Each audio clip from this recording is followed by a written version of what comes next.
तो उससे पहले कि मैं आपको चुंबकीय फ्लक्स के न्यूमेरिकल सॉल्व कराऊं, पहले हम ये जान लेते हैं कि चुंबकीय फ्लक्स होता क्या है।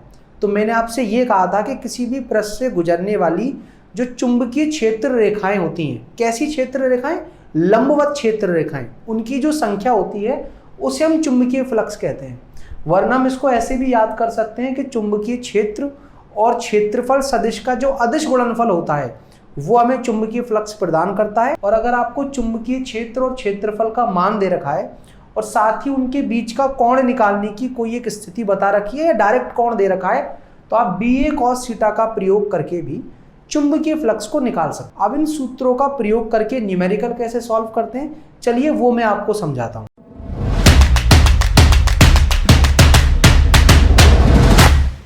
पहला प्रश्न कुछ इस तरह से कि एक 5 सेंटीमीटर त्रिज्या वाली एक वृत्ताकार कुंडली है हमारी, जो ऊर्ध्वाधर उत्तर दक्षिण तल में रखी हुई है। यदि 4 टेस्ला का चुंबकीय क्षेत्र उत्तर पश्चिम दिशा में हो तो कुंडली से कितना चुंबकीय फ्लक्स गुजरेगा वो हमें पता करना है। तो सबसे पहले तो हमें ये पता हो कि ऊर्ध्वाधर तल कौन सा होता है जिसमें ये हमारी कुंडली रखी हुई है।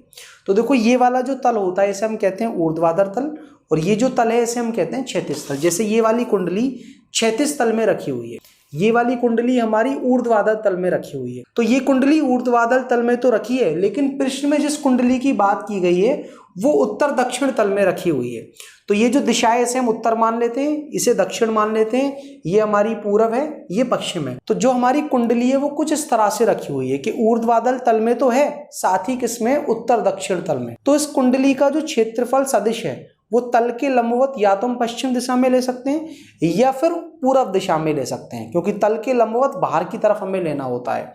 अब चलिए ये देख लेते हैं कि चुंबकीय क्षेत्र हमारा किस दिशा में। चुंबकीय क्षेत्र है उत्तर पश्चिम दिशा में। तो ये वाली जो दिशा है इसको तो हमने उत्तर दिशा माना है, और ये है हमारी पश्चिम दिशा, और हमारा चुंबकीय क्षेत्र है उत्तर पश्चिम दिशा में। और जब कुछ बताया ना जाए कि उत्तर से वो कितना कोण बना रहा है या पश्चिम से कितना कोण बना रहा है, तो आप ये मानकर चलोगे कि उत्तर और पश्चिम के बीच में जो भी कोण है वो उसको अर्ध विभाजित करते हुए जा रहा है। मतलब हमारा ये जो चुंबकीय क्षेत्र है 4 टेस्ला का, वो उत्तर दिशा से भी कितना कोण बनाएगा? 45 अंश का, और पश्चिम दिशा से भी कितना कोण बनाएगा? 45 अंश का। ये हो गया हमारा चुंबकीय क्षेत्र। और अभी आपको पता होगा कि हमारी जो कुंडली थी वो रखी तो किस दिशा में थी?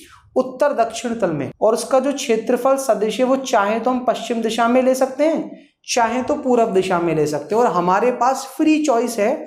तो हम चुंबकीय क्षेत्र और क्षेत्रफल सदिश के बीच का जो कोण है उसको 90 अंश से छोटा रखने की कोशिश करेंगे। तो हमने इस वाली दिशा में, मतलब पश्चिम दिशा में क्षेत्रफल सदिश को मान लिया है। अब हमें यह पता हो कि किसी भी कुंडली से गुजरने वाला चुंबकीय फ्लक्स कैसे पता करते हैं। हमें चुंबकीय क्षेत्र का परिमाण पता होना चाहिए जो कि दे रखा है 4 टेस्ला। हमें कुंडली का क्षेत्रफल पता होना चाहिए। कुंडली हमारी कैसी है? वृत्ताकार कुंडली, और वृत्त का क्षेत्रफल होता है πr²। तो पाई की जगह पाई, और उसकी त्रिज्या दे रखी है कितनी? 5 सेंटीमीटर। उसको मीटर में परिवर्तित कर लेते हैं, क्योंकि जब हम चुंबकीय क्षेत्र को टेस्ला में और क्षेत्रफल को मीटर स्क्वायर में डालेंगे तभी जो हमारा चुंबकीय फ्लक्स है वो वेबर में आएगा। और इनटू में cos थीटा मतलब कितना? cos 45 अंश। आप देख सकते हो B और A के बीच का जो कोण है वो हमारा कितना आ रहा था? 45 अंश। cos 45 का मान होता है 1/√2, और जब हम 1 को √2 से विभाजित करेंगे तो ये मान आएगा 0.707। तो 4 की जगह 4, पाई की जगह 3.14, 5 का स्क्वायर कितना हो जाएगा? 25, 10 की घात -2 का होगा -4, और उसको मैं क्या कर रहा हूँ? 0.707। आप देख सकते हो 25 गुणा 4 जो होता है वो 100 होता है, और 100 का मतलब 10 की घात 2, ये 10 की घात -4 कितना आ जाएगा? 10 की घात -2। और जब आप 3.14 का इससे गुणा करोगे तो ये आ जाएगा लगभग 2.2, और गुणा 10 की घात -2। और चुंबकीय फ्लक्स का ऐसा ही मात्रक मैं आपको बता चुका हूं, वेबर। तो ये जो हमारी वृत्ताकार कुंडली है जिसकी त्रिज्या है 5 सेंटीमीटर, इससे गुजरने वाला चुंबकीय फ्लक्स इस स्थिति में कितना आ रहा है? 2.2 गुणा 10 की घात -2 वेबर। अब जो दूसरा प्रश्न हमने सेलेक्ट किया है वो कुछ इस तरह से है कि 10 सेंटीमीटर भुजा वाली हमारे पास एक वर्गाकार कुंडली है जो XZ तल में रखी हुई है, और उसको इस चुंबकीय क्षेत्र में डाला जाता है 3i कैप + 4j कैप - का 6k कैप।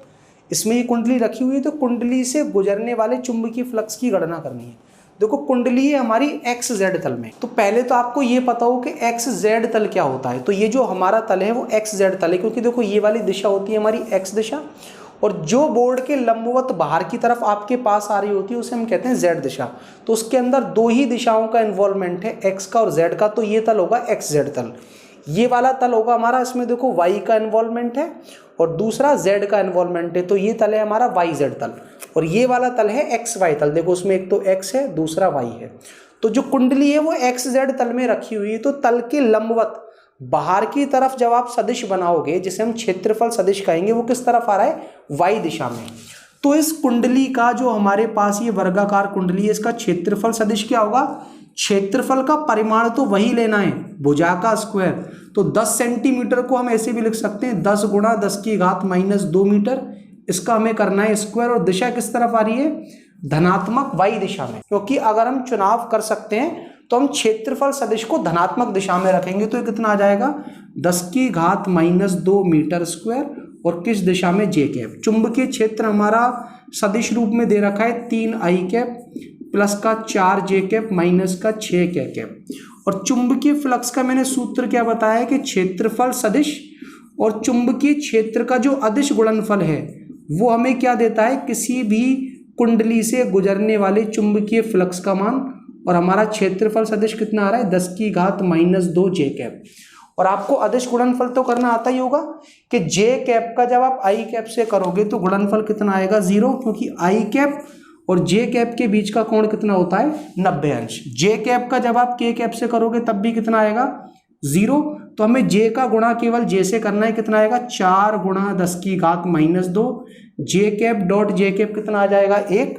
तो हमारा जो फ्लक्स है जो कि इस वर्गाकार कुंडली से गुजरेगा वो होगा 4 गुणा 10 की घात -2 वेबर, और ये भी कैसा आएगा हमारा, धनात्मक। अब आपको ये तो समझ में आ ही रहा होगा कि किसी भी पृष्ठ से गुजरने वाले चुंबकीय फ्लक्स को किस तरह से निकालते हैं। तो आगे के प्रश्नों में आप वीडियो को रोक करके पहले खुद से ट्राई कर लेना, और जब आपसे खुद से ना हो तब आप मेरा सॉल्यूशन देखना। तो अगला प्रश्न कुछ इस तरह से है कि एक एल भुजा वाला जो वर्ग है वो एक्स वाई तल में स्थित है, और यदि ये वर्ग इस चुंबकीय क्षेत्र में उपस्थित हो तो वर्ग से गुजरने वाले चुंबकीय फ्लक्स का मान क्या होगा।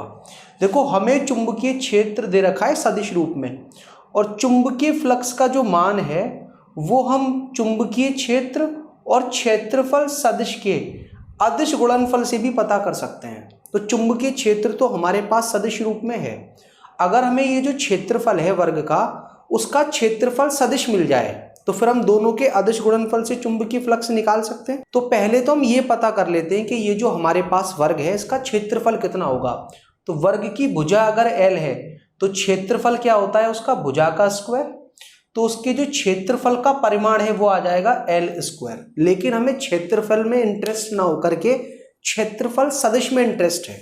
तो सबसे पहले हमें ये पता हो कि एक्स वाई तल होता कौन सा है, और ये वाला जो हमारा तल है ये कहलाता है एक्स वाई तल। देखो उसमें एक्स और वाई इन दोनों का इन्वॉल्वमेंट है, तो उसका क्षेत्रफल सदिश कैसे निकलेगा, तल के लंबवत बाहर की ओर, मतलब इससे बाहर निकलकर वो आपके पास आएगा।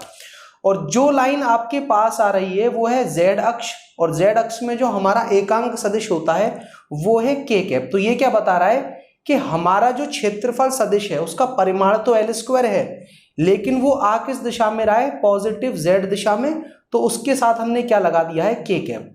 और आप ऐसे भी याद रख सकते हो कि जिन दो दिशाओं का इन्वॉल्वमेंट होता है तल में, क्षेत्रफल सदिश उन दोनों दिशाओं को छोड़ करके जो एक दिशा बचती है उस एक दिशा में होता है। अगर एक्स वाई तल है तो जेड दिशा में, एक्स जेड तल है तो क्षेत्रफल सदिश वाई दिशा में, और अगर वाई जेड तल है तो क्षेत्रफल सदिश होगा एक्स दिशा में। अब जब हमें चुंबकीय क्षेत्र और क्षेत्रफल सदिश दोनों ही सदिश रूप में पता लग गए तो अब चुंबकीय फ्लक्स निकाला जा सकता है। बी कितना है हमारा, B nought 2 I cap plus 3 J cap plus 4 K cap Tesla, और हमारा क्षेत्रफल सदिश निकल कर आया है एल स्क्वायर के कैप का। आपको ये बात पता होनी चाहिए कि आई कैप का जब हम अदिश गुणनफल के कैप के साथ निकालते हैं तो वो 0 आता है। वजह आई कैप और के कैप के बीच का कोण होता है 90 अंश। तो 2b0 आई कैप का अगर मैंने इससे गुणा करा तो 0, अगर मैंने 3b0 जे कैप का अगर के कैप के साथ गुणा करा तो भी 0, क्योंकि जे और के बीच का कोण भी 90 अंश होता है। और जब मैं k का k के साथ करता हूं तो आता है 1, तो यहां पर क्या आ जाएगा 4b0 इंटू में कितना L², और चुंबकीय फ्लक्स का मात्रक हमें पता ही है वेबर। तो हमारा ये जो पृष्ठ है इससे कितना चुंबकीय फ्लक्स गुजरेगा 4b0 L²। अब आप टेस्ला मीटर स्क्वायर कह दो या कह दो क्या वेबर। तो अब आपको ये तो पता लग ही गया होगा कि चुंबकीय फ्लक्स पर आधारित किस तरह के न्यूमेरिकल हमसे पूछे जा सकते हैं और उनको किस तरह से हमें सॉल्व करना है। अब विद्युत चुंबकीय प्रेरण से संबंधित माइकल फेराडे ने और जोसेफ हेनरी ने जो प्रयोग किए थे, जहां से ये निष्कर्ष निकला कि चुंबकीय फ्लक्स के परिवर्तन से किसी कुंडली के अंदर विद्युत धारा उत्पन्न होती है, वो प्रयोग क्या है, अगर आप ये जानना चाहते हो तो आप इस वीडियो पर क्लिक कर समझ सकते हो। और अगर आप 5वें अध्याय चुंबकत्व तथा द्रव्य से संबंधित कुछ भी पढ़ना चाहते हो तो आपके लिए हमने प्लेलिस्ट तैयार की है, इस पर क्लिक कर आप जो टॉपिक चाहो वो पढ़ सकते हो। और अगर कुछ ना समझ में आए तो बेझिझक अपना सवाल कमेंट करके पूछ सकते हो।